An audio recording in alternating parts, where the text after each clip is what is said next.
8 नवंबर 2016 को वजीर आजम नरेंद्र मोदी साहब टीवी के ऊपर आते हैं और ये ऐलान करते हैं कि 4 घंटे के अंदर अब 500 रुपये और 1000 रुपये की नोट खत्म हो जाएगी। ये इसलिए फैसला नहीं लिया जाता है कि वो अपनी अहमियत जताना चाहते थे या मजाक के तौर के ऊपर ये फैसला लिया गया। उन्होंने उसका रीज़न दिया कि हम ये इसलिए कर रहे हैं कि हमें 3 बातों का हल चाहिए। एक तो ये है कि इसके ज़रिए हम ब्लैक मनी हासिल करेंगे। दूसरा ये है कि आज जो मार्केट के अंदर जो काउंटरफीट नोट्स है, जो नकली नोट्स बाज़ारों में है, उसके ऊपर हम कंट्रोल करेंगे। और तीसरा ये है कि हम डिजिटल पेमेंट को बढ़ावा देंगे। मैं आज ये सवाल करना चाह रहा हूं कि 2016 से आज 2020 है, उस वक्त जो बातें की गई थी और 2020 की हकीकत क्या है वो मैं आपको बताना चाहता हूं। ब्लैक मनी के बारे में उस वक्त बताया गया था कि 3 से 4 लाख करोड़ रुपया ब्लैक मनी का निकाला जाएगा, तो निकला कितना? 1.3 लाख करोड़ रुपीस निकला। जो काउंटरफीट नोट्स 2016 के अंदर जब ये डिमोनेटाइजेशन किया गया तो उस वक्त 6.32 लाख पीसेस नोट्स जो थे, जो काउंटरफीट नोट्स थे, वो मिले थे। 2020 के मैं आपको आंकड़े बताता हूं कि नकली नोटों का चलन आज भी कितना है, तो 18.87 लाख पीसेस आज भी नकली नोटों के आरबीआई और अलग अलग बैंक्स के अंदर। यानी कि इसका मतलब यह हुआ कि ना तो ब्लैक मनी हासिल हुई और ना जो नकली नोट थे उसके ऊपर आप काबू पाए।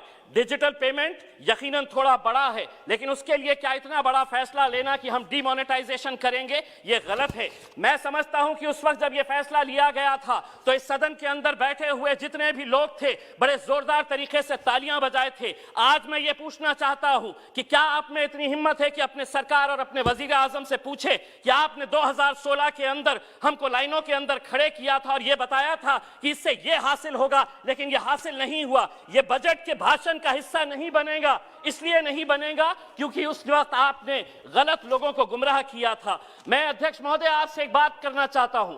मैं ये सवाल भारतीय जनता पार्टी से नहीं करना चाहता हूं क्योंकि माइनॉरिटीज का इनसे कोई लेना देना नहीं है, लेकिन the so called secular parties जिनके बीच में मैं यहां पर बैठा हूं, माइनॉरिटी के बजट के अंदर 1024 करोड़ रुपए की कटौती की गई है। क्या वजह है कि यह मुद्दा सिर्फ इम्तियाज जलील उठाएगा? वो लोग जो मुसलमानों के नाम के ऊपर वोट मांगने का काम करते हैं, कितने लोगों ने इस मुद्दे को उठाया है, हम ये सवाल करना चाहते हैं। 1024 करोड़ रुपए की कटौती माइनॉरिटी बजट के अंदर कर दी गई है। Maulana Azad national fellowship, free coaching, interest subsidy on education loans, ऐसे कुल मिलाकर 110 करोड़ रुपए की कटौती की गई है। अध्यक्ष महोदय, मैं minority affairs minister Mukhtar Abbas Naqvi साहब से एक सवाल करना चाहता हूं। इसी सदन के अंदर मेरे पार्टी के अध्यक्ष असदुद्दीन अवैसी साहब ने कहा था कि मुसलमानों को हज की सब्सिडी नहीं चाहिए, यह हमारा मजहबी फरीजा है, हम अपने जेब से यह खर्चा करेंगे। लेकिन उस पैसे से आप मुसलमानों को पढ़ने के लिए स्कूल्स, कॉलेजेस, हॉस्टल्स खोलिए। मैं एक सवाल करना चाहता हूं, हज की सब्सिडी आपने बंद कर दिए है, कितने स्कूल्स, कितने कॉलेजेस और कितने हॉस्टल्स खोले गए हैं? इसका जवाब आपको देना पड़ेगा। दूसरी बात यह है कि हम ये कहते हैं, वित्त मंत्री जी, कि हम ये कहते हैं, बड़ा गर्व कहते हैं कि हमारा देश कितना आगे जा रहा है।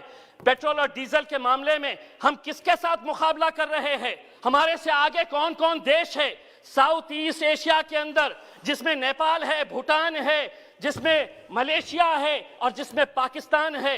ये सभी देशों के अंदर पेट्रोल और डीजल की कीमत क्या है आप अच्छी तरह से जानते हैं। और हम ये कहेंगे कि नहीं पेट्रोल और डीजल, हम बजट के अंदर इसका जिक्र नहीं करेंगे, लेकिन धीरे धीरे एक एक दो रुपये बढ़ाते रहिएगा। आपका समय समाप्त हुआ है। अध्यक्ष महोदय, दूसरी बात यह है कि आपने ये ऐलान किया है कि 100 सैनिक स्कूल्स बनाएंगे। हम ये आपसे अनुरोध करेंगे कि औरंगाबाद में भी एक सैनिक स्कूल बनाया जाए करके।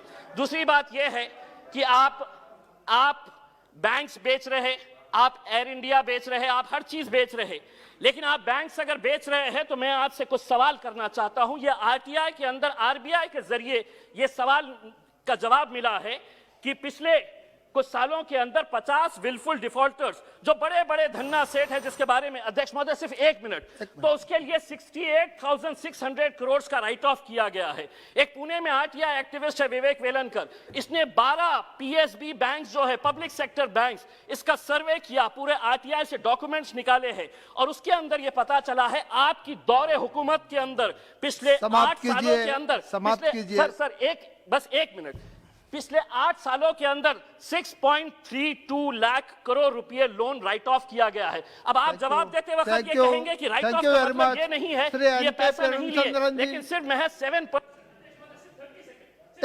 तो कंक्लूड 1 मिनट में, हाफ ए मिनट में कंक्लूड कीजिए। अध्यक्ष महोदय, तो ये जो पैसा लोग लेकर जा रहे हैं, कौन लोग हैं जो आज दुबई में बैठकर, लंदन में बैठकर ऐश कर रहे हैं, इनके बारे में मैं सिर्फ इतना ही कहना चाहूंगा, ये जो अमीर शहर है बड़े शौक से गरीबों का हक खा जाते हैं, क्या ये रात को अपने बिस्तर पर धन्यवाद, धन्यवाद श्री एन के प्रेमचंद्रन जी।